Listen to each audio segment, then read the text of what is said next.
नमस्कार दोस्तों, मैं सीए सचिन। आज आपको बताऊंगा कि प्रॉपर्टी को खरीदने और बेचने में कितना कैश ले सकते हैं या दे सकते हैं जिससे इनकम टैक्स में कोई भी दिक्कत ना आए और मुझे इनकम टैक्स का नोटिस फेस ना करना पड़े। सबसे पहले आपको बता दूं कि मैं किस लिमिट की बात कर रहा हूं, यानी कि कैश की जो लिमिट है वो इनकम टैक्स के किस सेक्शन में है और किस डेट से आया है।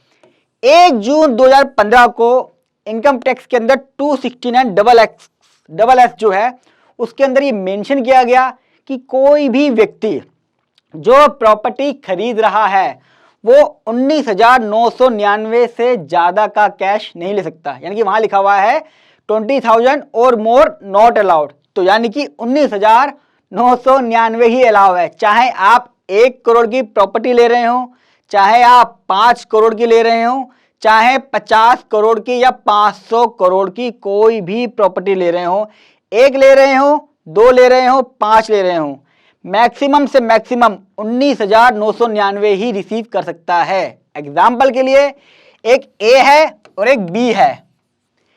ए ने बी को 50 लाख की एक प्रॉपर्टी बेचना चाहिए। बात हुई कि 50 लाख बेच रहा हूं, रजिस्ट्री भी हो गई, तो रजिस्ट्री के अंदर मोटा मोटा 49,80,000 ₹1 मैक्सिमम से मैक्सिमम चेक से देगा और कैश देने का अगर मन है तो 19,999 का कैश वो दे सकता है।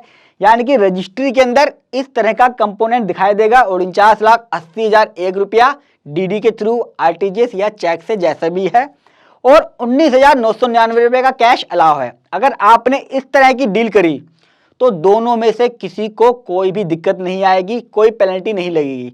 लेकिन अगर आपने इसको चेंज कर लिया, आपने कहा नहीं भैया 48 लाख तो मैं दूंगा चेक से, ए ने बोला, और 2 लाख दूंगा मैं कैश से, और जो बी है ये एग्री हो जाता है, तो बहुत ही बड़ी मुसीबत ले ली है। बी ने तो ले ही ली अपने ऊपर और ए ने भी ले ली। कैसे, अभी आपको बताऊंगा कि अब अगर कैश रिसीव कर लिया है या कैश दे दिया है तो क्या होगा। अब जो मैं कैश की बात कर रहा हूं, आपको लगेगा कि क्या मैं ब्लैक मनी की बात कर रहा हूं। सरकार यही तो चाहेगी कि ये ब्लैक मनी का जो कैश है वो अलाउ है। दोस्तों हो सकता है ये जो 50 लाख की प्रॉपर्टी है ये एक्चुअल में 80 लाख रुपए की हो, 50 लाख में डील हो रही है, और जो 30 लाख है वो सर्कल रेट से ऊपर का कैश है। दोस्तों वो जो सर्कल रेट से ऊपर का कैश है वो तो इलीगल ही है, वो तो कहीं भी उसको मान्यता प्राप्त नहीं होती है। गलती से अगर आपने वो कैश अकाउंट में जमा कर दिया तो आप पे पेनल्टी भी लगेगी, टैक्स भी लगेगा, बहुत चीजें हैं। उसके ऊपर मैं वीडियो बना चुका हूं कैश को लेके, आप डिस्क्रिप्शन बॉक्स में लिंक जाके देख सकते हैं, और वीडियो खत्म होने के बाद वो वीडियो आ जाएगी, आप उसे देख लीजिएगा कि कितना हैवी पेनल्टी लगती है। सीनियर सिटीजन बहुत गलती करते हैं इस केस में भी, तो ध्यान रखिएगा कि कैश लेना देने में क्या प्रोविजन है, किस किस प्रॉपर्टी में लगता है, वो मैं आपको बता रहा हूं।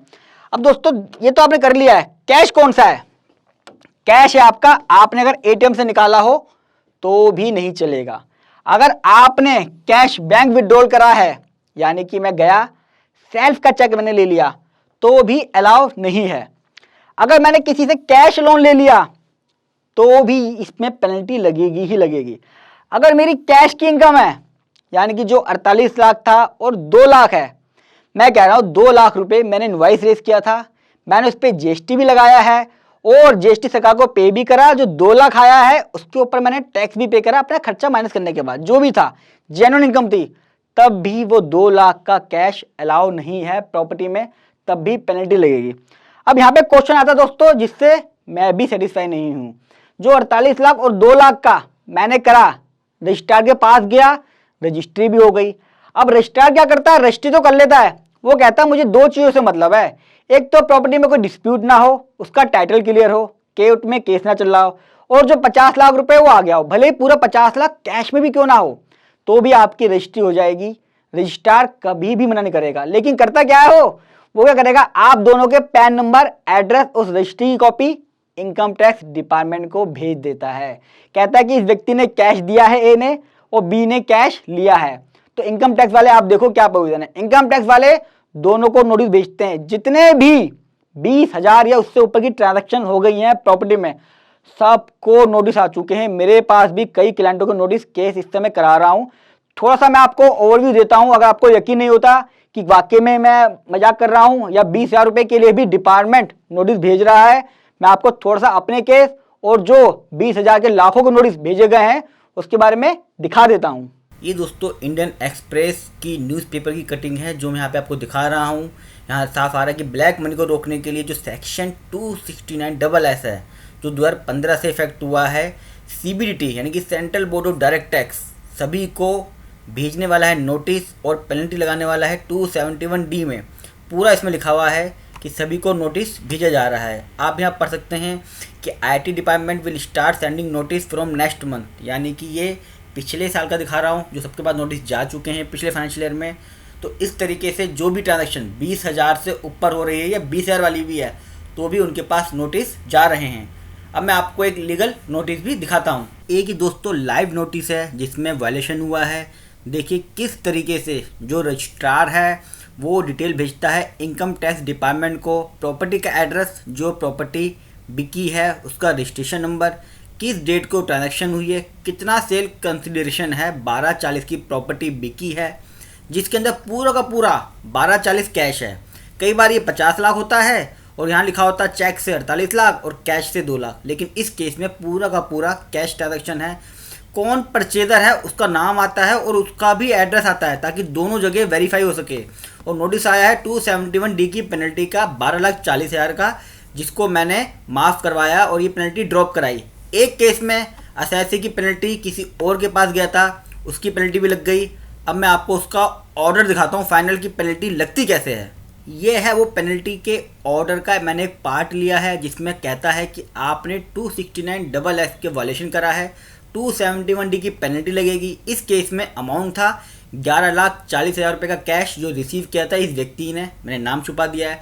तो उसके ऊपर लिखा हुआ गया है कि आपको डायरेक्ट किया जाता है टू पे पेनल्टी अमाउंट ऑफ 11,40,000 और 11,40,000 की पेनल्टी इम्पोज कर दी है। ज्वाइंट कमिश्नर ने ये पेनल्टी लगाई है। ये एक फाइनल ऑर्डर है जिसकी फिर मैंने बाद में अपील फाइल करी है।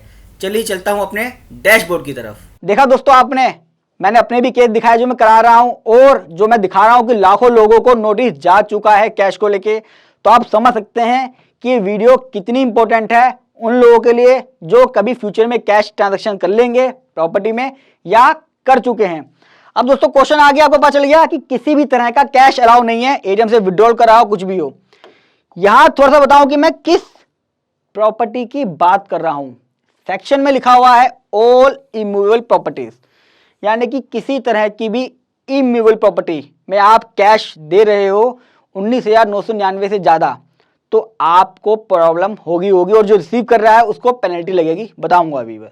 कोई भी कमर्शियल या नॉन कमर्शियल हो, कोई भी प्रॉपर्टी हो, इमूवेबल हो, एग्रीकल्चर है या नॉन एग्रीकल्चर हो, कोई फर्क नहीं पड़ता। यहाँ पे हल्का सा एक फर्क है कि कैश ट्रांजैक्शन उन एग्रीकल्चर को अलाउ है, यानी कि उन किसानों को अलाउ है जहाँ पे दोनों लोग एग्रीकल्चरिस्ट हैं और दोनों की इनकम सिर्फ एग्रीकल्चर से ही होती है, सिर्फ एग्रीकल्चर से। यानी कि दो किसान हैं, एक व्यक्ति है किसान है, दूसरे व्यक्ति भी किसान है, उसने कोई लैंड बेची एग्रीकल्चर, 10 लाख रुपए कैश इसको दे दिया तो दोनों को कोई दिक्कत नहीं आएगी। लेकिन क्वेश्चन सिर्फ एक है कि दोनों एग्रीकल्चर होने चाहिए और दोनों की इनकम एग्रीकल्चर से ही होनी चाहिए, और ये पॉसिबल नहीं है, थोड़ी बहुत इधर उधर की इनकम होती है। तो इस केस में भी मोटा मोटा मैं मांगे चलता हूँ इक्का दुक्का कोई केस होगा, लेकिन एग्रीकल्चर के केस में भी कैश अलाउ नहीं है। कोई लैंड ले रहे हो, बिल्डिंग, शॉप, प्लॉट, तब भी ये प्रोविजन एप्लीकेबल होगा, कैश अलाउ नहीं है। अंडर कंस्ट्रक्शन प्रॉपर्टी ले रहे हो, अगर रेडी टू मूव है तो भी, अगर आप कंस्ट्रक्शन का बिजनेस कर रहे हो तो भी अलाउ नहीं है, अगर आप अपने घर में रहने के लिए ले रहे हो तो भी अलाउ नहीं है, अगर आप इन्वेस्टमेंट के लिए ले रहे हो तो भी अलाउ नहीं है। सारी इमूवेबल प्रॉपर्टी कवर होंगी। तो कोई आपको बेकार है कि भैया ये तो अलग है, वो अलग है, ये इसके लिए उसके लिए, सब बेकार की बातें हैं। जो मैं बता रहा हूं सबसे ज्यादा इंपॉर्टेंट यही है। अब अगर आपने वो ट्रांजैक्शन कर ली, 50 लाख में से 48 लाख का चेक दिया, 2 लाख का कैश आपने दे दिया, ए ने और बी ने रिसीव कर लिया, अब होगा क्या, 271D में नोटिस आएगा किसके पास, बी के पास। बहुत ध्यान से सुनना, बी के पास नोटिस आएगा पेनल्टी का। 2 लाख की पेनल्टी क्यों ना लगाई जाए, आपने सेक्शन 269SS का वायलेशन कर दिया है, अब आप पेनल्टी दो 100% यानी कि 2 लाख रुपए। कौन? सेलर। बी। यहां पे दिमाग में एक क्वेश्चन आता है कि यार मैंने कैश रिसीव करा है, मेरे पे पेनल्टी लगेगी, जो दे रहा है उससे पूछा जाए? नहीं है दोस्तों, यहां पे सरकार ने एक बहुत अच्छी ट्रिक चली है कि जो व्यक्ति रिसीव कर रहा है उस पे लगाया जाए, ताकि देने वाला तो हमेशा चाहेगा यार कि मेरे पास कैश पड़ा है, दे दो, कैश दे दो, लेकिन लेने वाला मना करे। यहां पे लेने वाले को दिक्कत है, देने वाले को भी दिक्कत है। इनकम टैक्स उसको भी नोटिस भेजेगा, पूछेगा कि आपके पास 2 लाख कहां से आए, आप मुझे इसका सोर्स बताइए। सबके पास गए हैं, लेकिन वो तो अपने एक्सप्लेन कर देगा कि मैंने अपने एटीएम से निकाला है जी, मैंने अपने दोस्त से लोन लिया है, सब कुछ करा है, चल जाएगा। लेकिन यहां पे क्या दिक्कत आएगी? 271D में जिसने पैसा रिसीव करा है उसमें क्या होगा? 100% पेनल्टी, 2 लाख का पेनल्टी देनी पड़ेगी सेलर को, यानी कि जिसने पैसा रिसीव करा है। तो जो रिसीव कर रहा है उसको दिक्कत कर रही है, उसको लेना ही नहीं है, साफ मना कर देना है। अब क्वेश्चन ये है कि भैया जिसने लिया उसको आ गया है, अब जिसने दिया है उसके बाद नोटिस जाएगा, वो पूछेगा कि भैया इसका सोर्स क्या है, आपने 2 लाख रुपए दिए, क्या है, क्या जेन्युइन है? और एक बात मैं बताऊं, 99% केस में वो जो 2 लाख होता है वो हमेशा अनडिस्क्लोज सोर्स से होता है, यानी कि प्रॉपर्टी बेची होगी, कोई कैश पड़ा हुआ होगा तो वो दे देते हैं, यूज कर लेते हैं। उसे ये नहीं पता कि भैया प्रॉपर्टी में रजिस्ट्री में लिखा आ रहा है और उस रजिस्ट्री की इंफॉर्मेशन जा रही है वहां पे। तो कभी भी ये काम ना करें। हाँ, अगर आप अपने सोर्स को बता सकते हो कि जेन्युइन है तो जो पैसा दे रहा है उसे कोई दिक्कत नहीं है।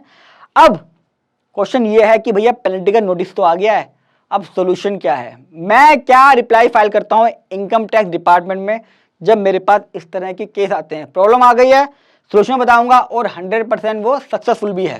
सबसे पहले दोस्तों आपने ध्यान रखना है कि जितना ज्यादा हो सके कभी भी प्रॉपर्टी में, दोनों के लिए कह रहा हूं मैं, ए के लिए भी बी के लिए भी, बी के पेनल्टी तो लगेगी, लेकिन ए और बी दोनों को ध्यान रखना है कि प्रॉपर्टी डीलिंग में कभी भी कैश का इस्तेमाल ना करें। जितना ज्यादा हो सके अवॉइड करें कैश को, परचेज में और सेल में जितना ज्यादा हो सके। 5,000 10,000 दे दो, कोई दिक्कत नहीं है, लेकिन कैश को अवॉइड करें। अगर आपने वीडियो देख ली है, समझ रहे हैं, फिर भी आपको लगता है कि भैया मेरे पास कैश था और मेरे पास पड़ा हुआ है, जेन्युइन है, मैंने अकाउंट से निकाला था डील के लिए, अब आपने मेरी वीडियो देख ली है तो आपको लग रहा है कैश नहीं दूंगा, आप उसे अपने अकाउंट में जमा कर दीजिए और तब आप दीजिए सामने वाले आदमी को। क्या होगा? अकाउंट में डिपॉजिट होगा तो आप पेनल्टी से बच जाएंगे और रजिस्ट्रार जो है उसकी इन्फॉर्मेशन नहीं भेजेगा। हाँ, जो अकाउंट में जमा हो गया है उसकी इन्फॉर्मेशन जरूर बैंक वाला भेज सकता है, लेकिन अगर वो जेन्युइन सोर्स है तो मुझे कोई दिक्कत ही नहीं है, मैं बोल दूंगा यार मैंने प्रॉपर्टी के लिए कैश निकाला था देने के लिए, लेकिन मुझे पता चला कि यार 271D में पेनल्टी लग जाएगी, सेलर ने मना कर दिया है तो मैंने वो कैश दोबारा जमा कर दिया है। तो इस तरीके से आप कैश अपने अकाउंट में जमा करा के चेक दीजिए, तो रजिस्ट्रार के पास जब जाएगा तो 48 लाख का चेक अलग, 2 लाख का अलग, इकट्ठा 50 लाख का चेक जाएगा, कैश इग्नोर हो जाएगा। फिर भी आप चाहते हो देना या दे चुके हो, दो चीजें हैं। आप चाहते हो नहीं मैं सचिन जी की वीडियो देख ली तब भी नहीं मानूंगा, मैं तो दूंगा, बेकार चीज है, क्या करूं, मजबूरी है। तो दोस्तों जो मजबूरी है, जो आप कह रहे हो मजबूरी में देना पड़ेगा, और जो सेलर है वो भी लेने को तैयार है, आपके पास भी कैश था 10 लाख, उसके बाद भी 10 लाख रुपए लेने चाह रहा है, वो भी दुकान है, तो कम से कम उस समय एक रिकॉर्डिंग कर लीजिए या एक डॉक्यूमेंट बना लीजिए कि ऐसी क्या इमरजेंसी थी, क्या मजबूरी थी जिसकी वजह से आपको कैश पे करना पड़ा ए को, और बी की क्या मजबूरी थी जिसकी वजह से उसको कैश रिसीव करना पड़ा। मैं अपने जितने भी केस हैं ज़्यादातर इसी रीज़न पे बचा रहा हूं लोगों को कि भैया रीज़न क्या था, जो मैंने आपको दिखाया ना, नोटिस दिखाया अपने क्लाइंट का भी, ऐसे ही मैंने उनको निकाला है। और रीज़न क्या क्या हो सकते हैं दोस्तों, वो रीज़न तो आपको ही पता होंगे क्या रीज़न है। जैसे मेडिकल इमरजेंसी थी, भैया मेडिकल के अंदर क्या हुआ, कोरोना का केस था, किसी का रिलेटिव बीमार पड़ा हुआ है, मेरी एक शॉप थी 10 लाख रुपए की, अब मैं ढूंढूंगा, चेक आएगा, एक आदमी आया, उसने कहा मेरे पास 10 लाख पड़ा हुआ है, जेन्युइन है, मेरे पास बिल्कुल उसका सोर्स पता हुआ है, तू मेरे से प्रॉपर्टी ले ले, प्रॉपर्टी दे दे। उसने क्या कहा, 10 लाख रुपए कैश रिसीव कर लिया और मेडिकल में लगा दिया। आपके पास मेडिकल के दस्तावेज होंगे, इमरजेंसी होगी, सब कुछ होगा, अगर आप वो चीज़ दिखा देते हो तो आप इससे बच सकते हो। या आपने कोई लोन लिया हुआ था, इमरजेंसी थी, क्रेडिट कार्ड की पेमेंट करनी थी, फंस गए थे, ऐसी सिचुएशन थी जो इस डील को कैश के बिना हो ही नहीं सकती थी, मेरी इमरजेंसी थी, तो आप 271D की जो पेनल्टी है उससे बच सकते हैं। उसमें क्या होगा, अपनी ITR भर दीजिए, आप दिखा दीजिए कि भैया देखो मैंने 48 लाख रुपए चेक लिया था, 2 लाख का कैश लिया था, मैंने 50 लाख अपनी इनकम टैक्स रिटर्न में प्रॉपर्टी में दिखा रखा है कि मुझे मिला है, मैंने कोई टैक्स चोरी थोड़ा ना करी है।